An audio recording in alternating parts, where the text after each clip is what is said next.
Bueno, en ese aspecto que estaba planteando el arquitecto, hay que recordar, ¿verdad?, que la arquitectura ya desde la prehistoria fue incorporando elementos y técnicas y saberes bastante simples y que se incorporaban a las edificaciones para brindar confort ambiental. Es evidente que la idea de confort no fue siempre la misma, varía de acuerdo a la historia, a la región, varía el clima, varía A la edad del individuo. al estatus social, o sea, varía, es algo bastante relativo a la idea de confort, pero hay que entender también que tampoco varió mucho a lo largo de la historia en el sentido de que las técnicas que se planteaban antes siguen siendo válidas hoy en día.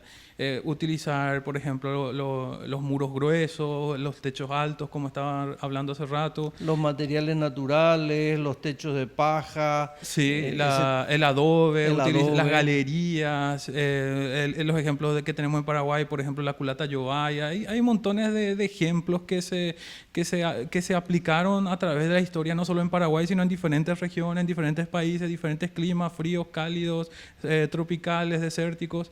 Y esos saberes como que de repente se fueron olvidando, principalmente a finales del siglo XIX, principios del siglo XX con la modernidad, y más fuertemente en la década del 20, del 30 con la irrupción fuerte del movimiento moderno, que proponía como idea de confort la colocación de dispositivos que consumían energía en esa época, que consumían mucha energía para llegar al confort ambiental. Pero evidentemente el movimiento moderno tenía eso de esa idea de que del paradigma de la máquina, y que la energía iba a ser como, no había ese concepto de energía renovable y no renovable. Se pensaba que todo iba a durar para siempre, y después nos dimos cuenta que no fue así, que el movimiento moderno entró en crisis, y ahí, bueno, entonces después de eso, en la posmodernidad, nos damos cuenta de que no existe esa visión única, sino que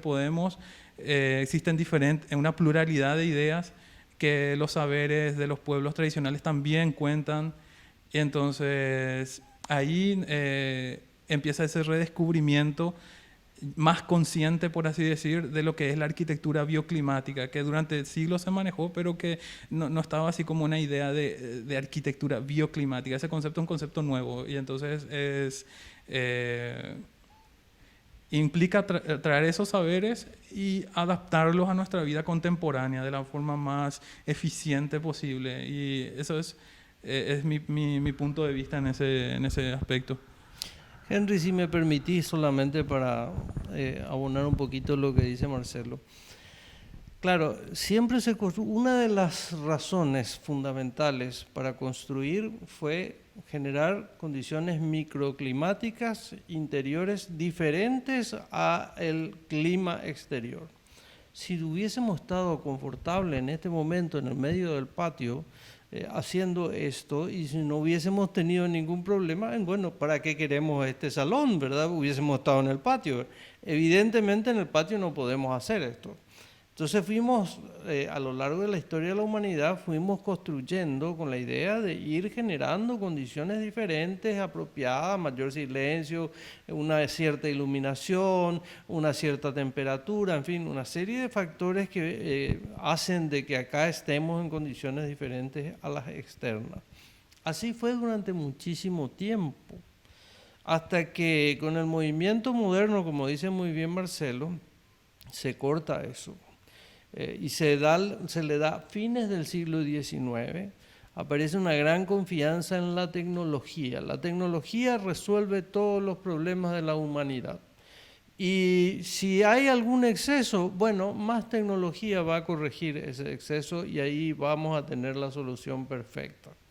Esa fue un poco la idea. Y esto se sumó una cuestión ideológica que fue un poco la colonización de vastos territorios en lugares diferentes. Entonces, tenía que haber una arquitectura inglesa en el África, y tenía que haber una arquitectura española en América, y tenía que haber una arquitectura francesa en no sé en dónde. Bueno, y eso, para lograr, había que independizar o tratar de independizar el edificio del clima. Y ahí es donde aparece la idea de la incorporación de la energía como elemento propio. Después también, por otro lado, está el famoso rascacielos de la Escuela de Chicago, que también plantea la base como base la necesidad de generar un microclima. Pero fue tanto lo que se exageró en esa línea, en ese camino, que después entramos en una crisis energética. Pero antes de eso, me gustaría, Henry, escucharte sobre este punto.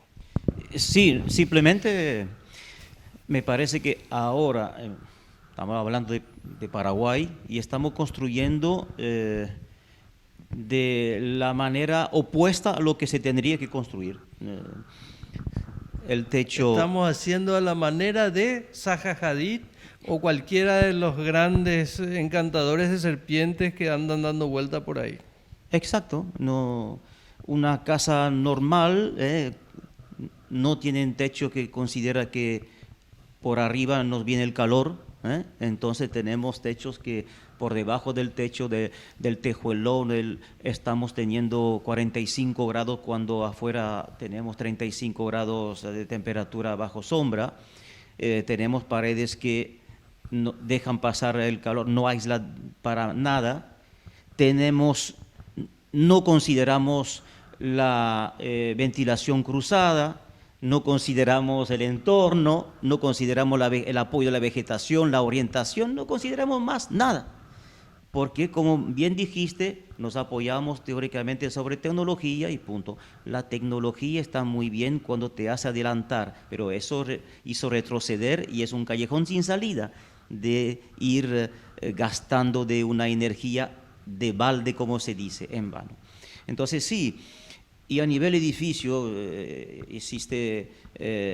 tiraste esta idea, y bueno, también lamento mucho que nos quieren hacer creer que haciendo edificios grandes son edificios sustentables, son edificios ecológicos, son edificios todo esto. Es un resumen de lo que en general no tenemos que hacer.